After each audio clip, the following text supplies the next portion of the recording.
Hi, I'm Tim. Welcome to our channel, and thanks for logging on. If you enjoy these videos, do me a favor and subscribe to our YouTube channel right here at Watchbox Reviews. I would really appreciate it, and I promise to update daily. If you love this watch, you can see it, and you can purchase it on our website, thewatchbox.com. And today, we're discussing a lush Glashutte Original Panomatic Lunar, part of a series launched in 2003. This is a timepiece wearable on any wrist, 39mm in stainless steel. You can see it sits easily on my 16cm circumference wrist. It's thinner than I expected. A timepiece with a 3/4 style integrated rotor and several complications, nevertheless only 11.7mm thick. It is thinner than a Rolex Daytona by a full 0.5 millimeter. The spacing between the lugs, 19mm, and the spacing from lug to lug, 46mm. I can recommend this watch for a wrist as small as 13.5 centimeters circumference, and it's a handsome piece. Your 13.5 centimeter circumference hypothetical wrist will enjoy the comfort of this wonderful multi-link bracelet. Now you can see the design itself a little bit like you might see on a Navitimer bracelet from Breitling. Handsomely made with a muted satin finish. It plays beautifully as a hybrid dress and sports bracelet, almost like a modern day successor to the beads of rice bracelets of the 50s, 60s, and 70s. You can see its only real polished aspect is outboard on the facings of the links. All removable links, of course, fixed by screws, and on the underside you can see just how big are the designed gaps to avoid trapping wrist heat, pinching skin, or pulling hair. There's a double fold deployant that offers some reprieve from pinching of small wrists, as single folds can be inclined to pinch your wrist. It's not going to happen with a double fold, rest assured. You can see the Geo logo, a low profile clasp, unlikely to scratch during desk diving episodes.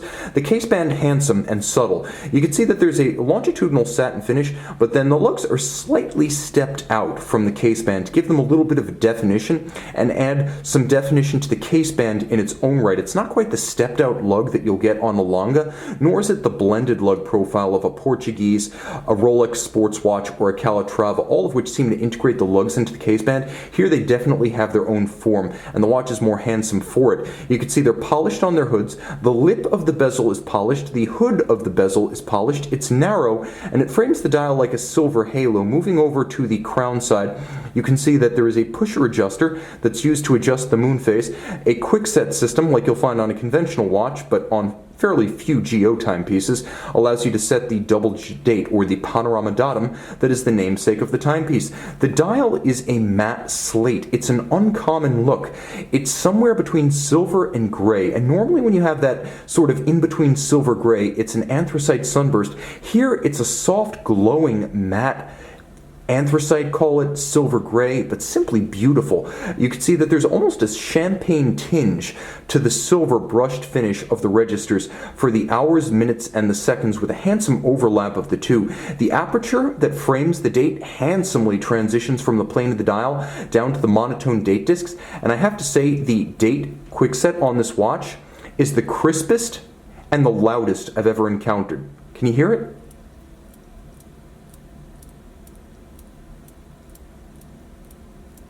In person, it's unmistakable.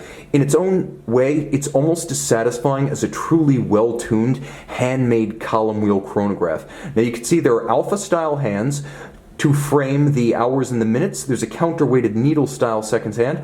The watch does feature stop seconds, so when you pull the crown out, and if I had more nails, I could more easily do that. You do stop the seconds, so you can synchronize the watch precisely. Upscale appointments everywhere. You can see applique hour indices, and then a handsome faceting or blending of the bezel of the moon phase right down to the moon phase disc, so there's a smooth transition down. It's a good looking watch. Turn it all over and you can see that the movement might be even better looking than the dial. In the modern tradition of German watch brands, Geo saved the best for the caseback. 3/4 style rotor. You can see it is a caliber 9002, automatic winding, 42-hour power reserve. It beats away at 28,800 vibrations per hour. You can see Glashutte stripes across the skeletonized rotor, as well as the 3/4 style bridge. The 3/4 bridge intended to remind you that the company was founded by the original F.A. Longa in 1845, and Geo is in fact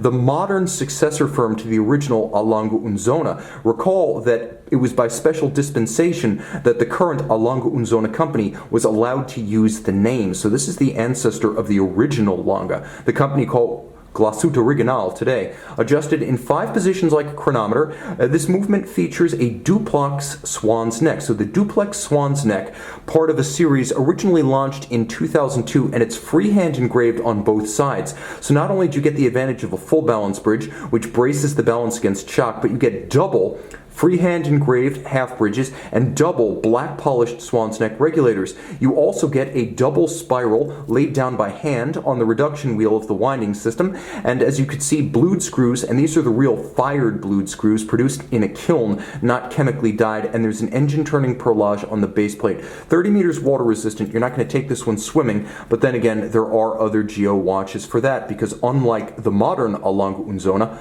Glashutte Original makes proper water-resistant sports watches. You can see this handsome all-arounder and make it yours on the watch box.